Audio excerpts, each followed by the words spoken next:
Assalamualaikum warahmatullahi wabarakatuh. Halo teman-teman, kembali lagi bersama saya Vina Yuliana Lubis dari kelas TS22 Prodi Komputerisasi Akuntansi dari kampus Amik Citra Buana Indonesia, Sukabumi. Di sini saya akan mempresentasikan mata kuliah Manajemen Proyek Sistem Informasi. Untuk lebih lanjut, mari kita bahas. Yang pertama ada definisi proyek. Proyek merupakan urutan sementara dari aktivitas-aktivitas unik, kompleks, dan terkoneksi pada satu tujuan. Proyek juga dapat diartikan sebagai sederetan urutan aktivitas yang diselesaikan tepat pada waktunya. Poin kedua yaitu sistem informasi dan sejarahnya. Nah, pada poin pertama ada periode pramekanik. Pada periode ini, komunikasinya masih menggunakan simbol dan gambar untuk menyampaikan informasi. Bangsa Romawi kuno menciptakan sebuah simbol yang disebut dengan alfabet.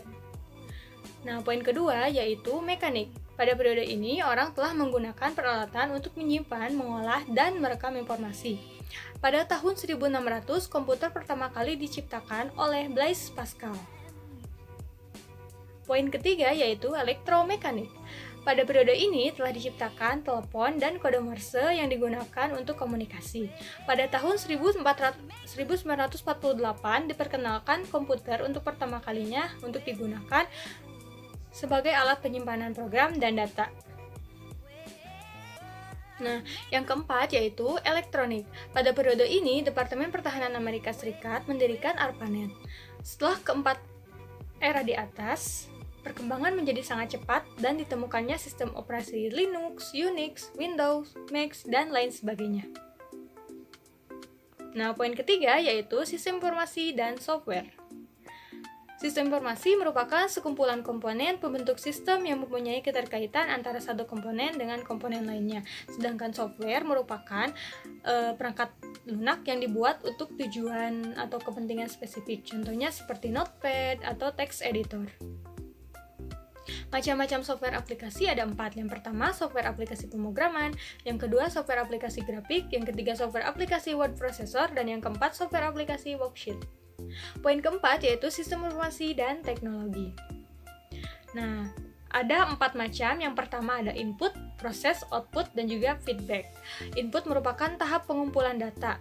Dan yang kedua, proses merupakan proses untuk mengubah data yang dikumpulkan menjadi informasi. Dan yang ketiga, output yaitu hasil dari proses. Dan yang keempat, feedback yaitu output yang diberikan oleh user yang telah menerima informasi. Komponen dari teknologi informasi ada 3. Yang pertama ada hardware, kedua software, ketiga brandware. Hardware merupakan perangkat fisik yang membangun sebuah teknologi informasi. Dengan software merupakan perangkat lunak yang dibuat untuk mengontrol semua perangkat keras. Dan yang ketiga, brandware itu merupakan user yang digunakan atau yang menggunakan hardware dan juga software. Poin kelima yaitu sistem dengan perencanaan dan tanpa perencanaan. Sistem dengan perencanaan itu adalah sebuah proses membuat sebuah laporan perencanaan sistem yang berhubungan dan mendukung tujuan bisnis dan operasi organisasi. Perencanaan juga berhubungan dengan perencanaan bisnis. Tahap-tahap perencanaan ada 5. Yang pertama, sistem informasi apa yang dikembangkan, sasaran yang ingin dicapai, jangka waktu pelaksanaan, mempertimbangkan dana yang tersedia, dan siapa yang melaksanakan. Proses perencanaan sistem ada 3 macam. Yang pertama, merencanakan proyek-proyek sistem yang dilakukan oleh staf perencanaan. Yang kedua, menentukan proyek sistem yang akan dikembangkan. Dan yang ketiga, menentukan proyek sistem yang dikembangkan oleh analisa sistem. Poin keenam ada proyek.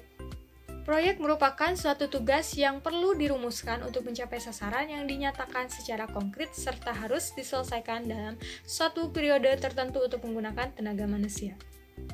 Poin ketujuh yaitu manajemen proyek. Manajemen proyek ini yaitu kegiatan merencanakan, mengorganisasikan, mengarahkan, mengambil, dan mengendalikan sumber daya organisasi perusahaan untuk mencapai suatu tujuan. Poin ke-8 ada siklus pengembangan software. Nah, pada siklus ini terdapat 6 macam. Yang pertama, perencanaan, yang kedua, analisis, yang ketiga, desain, yang keempat, implementasi, yang kelima, uji coba, dan yang keenam, pengelolaan. Poin ke-9 yaitu pemrograman. Pemrograman itu merupakan proses menulis, menguji, dan memperbaiki, serta memelihara kode yang membangun suatu program komputer. Nah, macam-macam bahasa pemrograman itu diantaranya ada assembly, ada C++, ada Java, Pascal, Visual Basic, dan lain sebagainya. Poin ke-10 yaitu poin terakhir adalah database. Database merupakan kumpulan data yang terhubung yang disimpan secara bersama-sama pada suatu media yang diorganisasikan berdasarkan sebuah skema. Nah, operasi dasar data basis data itu atau database itu adalah drop database, create table, insert, search, update, dan delete. Mungkin hanya itu saja materi yang dapat saya sampaikan.